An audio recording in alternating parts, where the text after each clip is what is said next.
Oke, pada dasarnya apapun masalah yang kita hadapi, itu jangan lari dari masalah, tapi hadapi permasalahan itu dengan catatan bahwa apapun masalah yang kita hadapi itu. Kenapa sih seorang perempuan itu, ya kan, dia kok selalu menuntut kan?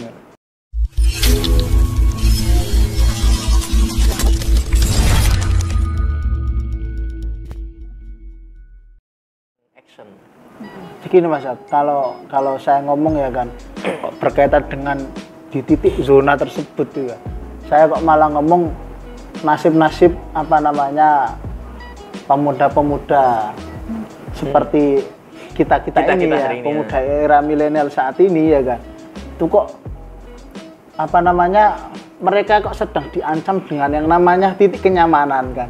Nah, titik kenyamanan tersebut ini akan menggiring arus ataupun apa namanya itu mengapa bukan mengapa Mas, tapi mengarahkan ya? mengarahkan pemuda-pemuda ini ya kan, dia cuma nyaman di sini ya selesai kan gitu kan. Nah ini kan makanya baru ini itu kita butuh fashion baru lah, makanya saat ini ya demikianlah, saya sendiri bingung untuk mengartikan kan hal demikian itu. Iya, kalau dari perspektif teman-teman pemuda itu banyak yang cerita tuh gini, karena aku di zonanya, aku sekarang itu menurut mereka rebahan adalah pahlawan. Widih. Oh iya. Ini sampai pernah jadi quote loh dari beberapa teman-teman sendiri. Rebahan itu adalah menjadi pahlawan di saat ini. Ya memang, rebahan itu pahlawan, tapi seharusnya ada.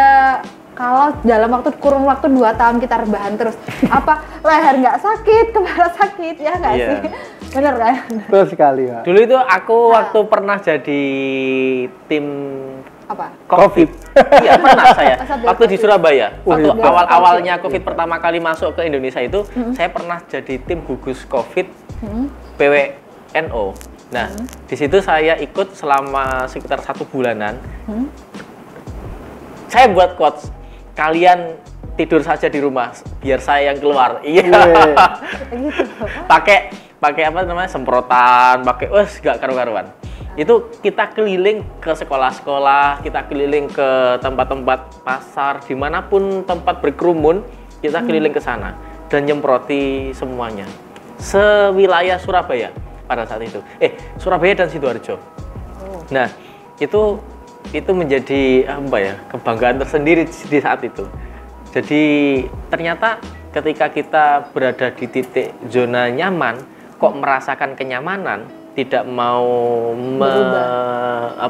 menerima tantangan, yang terjadi apa? Kita akan merasakan kenikmatan hanya merasakan kenikmatan di titik itu saja. Tidak bisa merasakan kenikmatan di titik-titik yang lain. Padahal di titik-titik lain ini banyak kenikmatan yang belum kalian rasakan. Widih. Iya.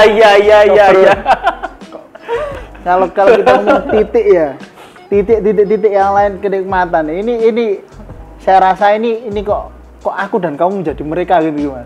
Jadi titik pertama itu aku ya kan. Titik yang kedua itu kamu, dan titik ketiga adalah mereka kan gitu loh.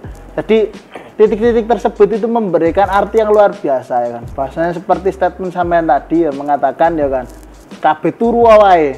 Sampai kalian semua di rumah, saya yang berjuang lah itu memberikan sudah apa namanya, wis cukup lah ya kan. Cukup saya di rumah sampai yang menyelamatkan dunia ini jadi pahlawan sekali lah. Iya dong.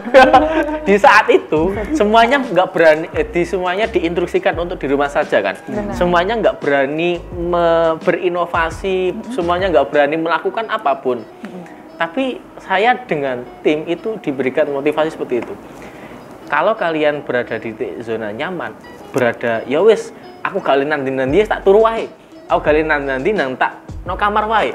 Akhirnya kan tidak merasakan indahnya menjadi pahlawan. Nah, contohnya, meskipun kalau menurut saya itu belum pahlawan sebenarnya. Cuman buat guyon-guyonan di status saja. Tapi itu ada kebanggaan tersendiri nggak sih kalau saat melihat itu teman-teman pemuda saat ini itu eksistensi itu perlu, ya nggak? Betul sekali. Pencitraan itu juga perlu. Sangat perlu. Benar-benar. kayak gitu.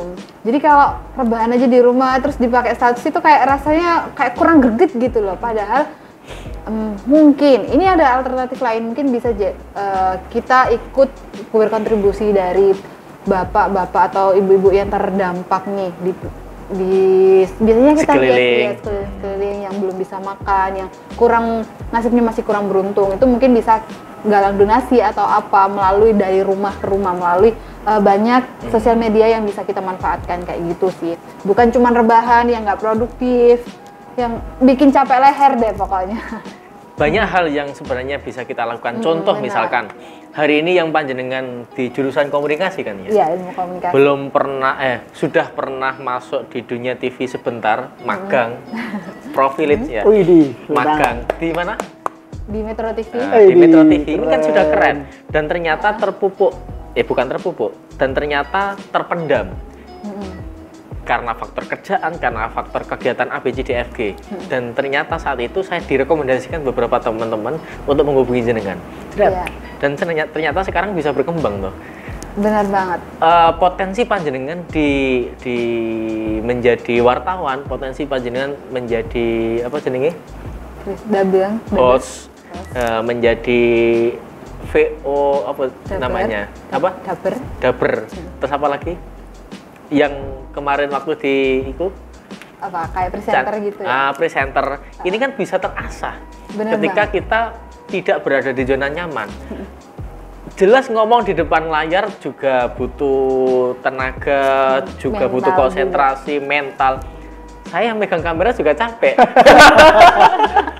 Benar. Tag berkali-kali dan seterusnya. Ini kan nggak gampang sih. Tapi ketika dilakukan, ini bisa terpupuk dan bisa berkembang. Benar. Menjadi Dan- terbiasa dan menjadi lebih wah kayak gitu. Wah.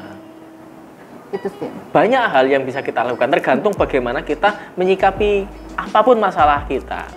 Contoh masalah tentang perasaan pun sama toh. Sama. Gimana kondisi perasaan sampean dengan Dik ini? Ini gimana sih ini? Sehatkah? Kalau bicara perasaan Mas ya.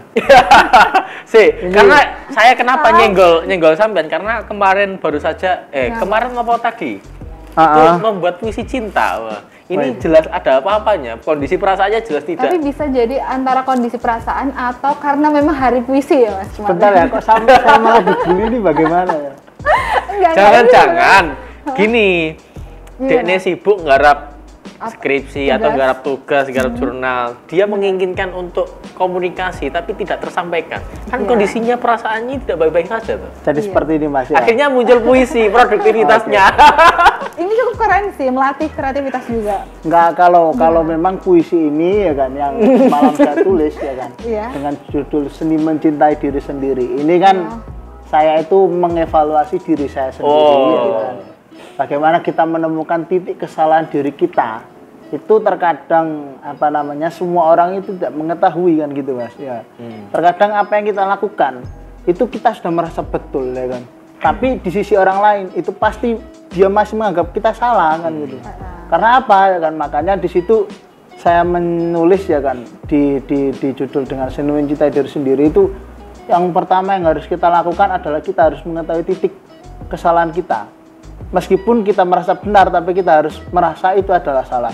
Ya kan? Karena kita selalu merasa salah, itu kita akan terjadi evaluasi. Lah kalau ngomong perasaan dengan dia ya kan. Ini juga agak bagaimana gitu Mas. Oh iya toh. Kan niku. Ya jadi piye. Jerato. Berarti bisa jadi kreativitas itu muncul dari perasaan kita yang sedang tidak baik-baik saja. Iya. Gitu.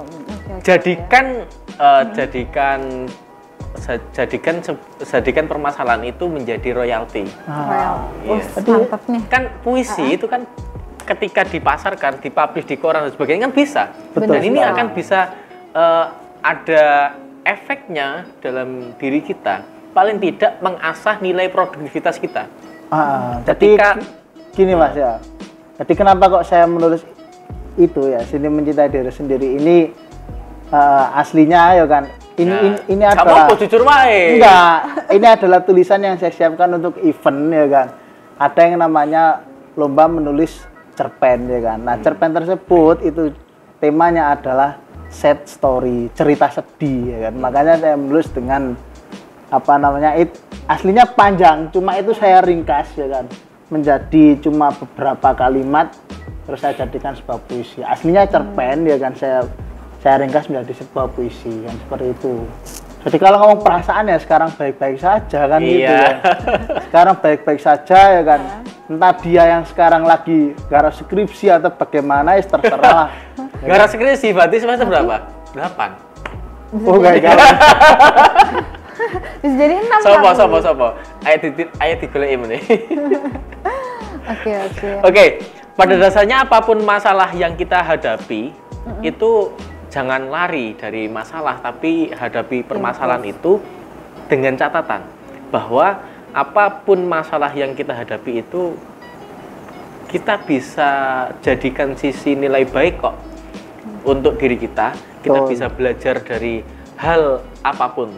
Belajar itu tidak hanya melulu tentang perkara yang baik saja, tapi belajar dari hal yang buruk pun bisa kepada diri kita. Di antaranya tadi misalkan contoh mengevaluasi diri itu kan kita mengingat hal-hal yang buruk toh. Hal yang buruk. Kalau nggak mengingat hal yang buruk kan nggak bisa dievaluasi. Benar. Yang baik nggak perlu diurusi karena sudah baik. Yang buruk bagaimana caranya kita agar bisa lebih baik lagi. Sama kayak kalau misalkan CLBK nih. Oh, CLBK. Gimana proses CLBK-nya? Loh, enggak. Ini kan suatu fenomena yang kita juga melihat dari masa lalu gitu loh, masa lalu untuk diperbaiki lagi gitu kan ya. Berarti kan kalau kita kalau sampai tadi mengatakan masa lalu kita perbaiki lagi. Iya benar. Ini kan berarti ada yang namanya ritme samain kembali lagi dong dengan yang lama. Seperti itu kan? Ritme kembali lagi sama dengan yang lama. Mungkin kalau ini konteksnya CLBK itu biasanya kan kembali memang orangnya sama. Tapi loh, ini contoh ya. Sampai menyampaikan teori atau menceritakan pengalaman pribadi? Teori sih.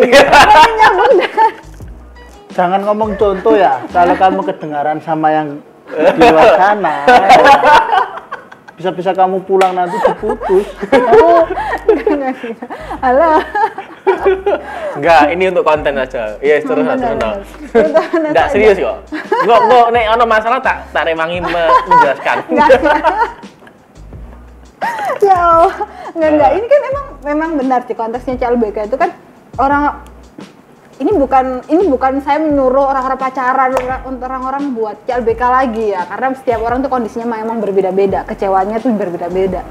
Kalau konteksnya CLBK itu biasanya kan kecewa sama kecewa, tapi ada satu sisi mereka tuh sama-sama saling refleksi diri. Apa aja selama perjalanan tuh apa sih? Apakah bisa diperbaiki? Apakah bisa bersatu dengan bareng-bareng lagi CLBK lagi? Itu ada yang bisa semakin berkembang nggak? Atau masih sama aja kayak dulu tuh, bikin tengkar lah, terus palingnya toxic relationship itu kan nggak baik. Itu ya udahlah disudahi, jangan lihat CLBK. Tapi kalau seandainya ada yang lebih sama-sama saling mendukung untuk perbaikan masing-masing, ya udah kenapa nggak dilanjut gitu kan. Contohnya berarti seperti ini kan, di saat misalkan A dengan B ini mengalami sebuah hubungan ternyata ada skep di antara keduanya, akhirnya menyebabkan sama-sama kecewa dan berhenti. Benar. Setelah itu mengevaluasi diri. Benar. Misalkan contoh yang laki-laki, Mas, aku nggak mau sama kamu karena nggak pernah dus misalkan, nggak pernah mandi. Kalau kamu mau mandi, oke, kita sama-sama kembali dievaluasi. Oh iya, iya, saya ternyata saat ketemu baunya nggak enak, saat ketemu selalu baunya dan seterusnya. Dievaluasi menjadi baik dan mau mandi setiap hari, bahkan 3 kali sehari. Contoh ya. Akhirnya menyatukan frekuensi kembali dan akhirnya munculnya CLBK. Benar. Itu kan berangkat dari sebuah permasalahan, berangkat dari sebuah kejelekan, berangkat dari sebuah hal yang tidak baik, tapi bisa menjadi lebih baik. Tapi seperti ini Mas ya, saya motong pembicaraan ya. Saya mau tanya kepada si Mbak, apa namanya, Isna ini ya kan. Ini saya kan beberapa kali ya kan ngomong ada yang curhat A, curhat B, curhat D, bahkan sampai yang E ya kan. Ini yang E ini yang paling parah ya kan. Pernah saya dicurhat seperti ini ya. ini sampean sebagai seorang perempuan ya kan. Ini yang curhat pun laki-laki, cuma dia di bawah saya lah gitu. Lah curhatannya pun sederhana kan. Sederhana seperti kayak apa? sampean sing curhat iki. Iya. Bukan. Tapi mengalihkan gitu. Bukan. Iya, Nah, Ya, dengarkan dulu, ini dengarkan curhatnya dulu. sederhana. Ya kan? Kenapa sih seorang perempuan itu ya kan? Dia kok selalu menuntut kan? Menuntut dalam artian itu ya seperti sampean tadi ya kan. Gimana? Mengatakan kon gak tahu adus dikokon adus gitu ya kan. Ya kan. Terutama fashion ini yang didahulukan kan. Kenapa seorang perempuan kok seperti itulah? Ini yang menjadi pertanyaan seorang laki-laki rata-rata di sini kan. Gitu. Karena kan kenapa ya kan? Orang laki-laki ya kan. Semakin dipaksa itu semakin dia tidak merasa nyaman kan gitu. Gitu. Karena ini kehidupan kita kan seperti itulah. Ini kayaknya saya tersudut dari cewek sendiri. Enggak, Oke, ada saya. enggak. Saya nanti Oke. bagian penengah. Oke. Ya silakan Kalau- tanding. Trik. Ini sudah, saudara. Oh iya. Gitu. Kalau dari perspektif perempuan ya, kalau menurutku sifat dasar perempuan itu yang suka mengasihi, punya kasih sayang yang lebih dibandingkan laki-laki ya kan ya. Jadi menginginkan seseorang atau orang yang di sekitarnya itu perfect. Minimal itu bukan perfect juga sih. Minimal itu ada hal yang bisa diperbaiki yang bisa semakin lebih baik itu. Bukan menuntut menurutku ya, tapi lebih ke perhatian yang lebih mungkin seperti itu. Tapi kondisinya terkait dengan menuntut harus A, harus B itu terkait person deh. Masing-masing orang itu punya cara pandang sendiri. Mungkin karena dia nuntut A karena si cowok mungkin si lawan jenisnya pernah selingkuh atau pernah melakukan hal yang kurang baik kayak gitu.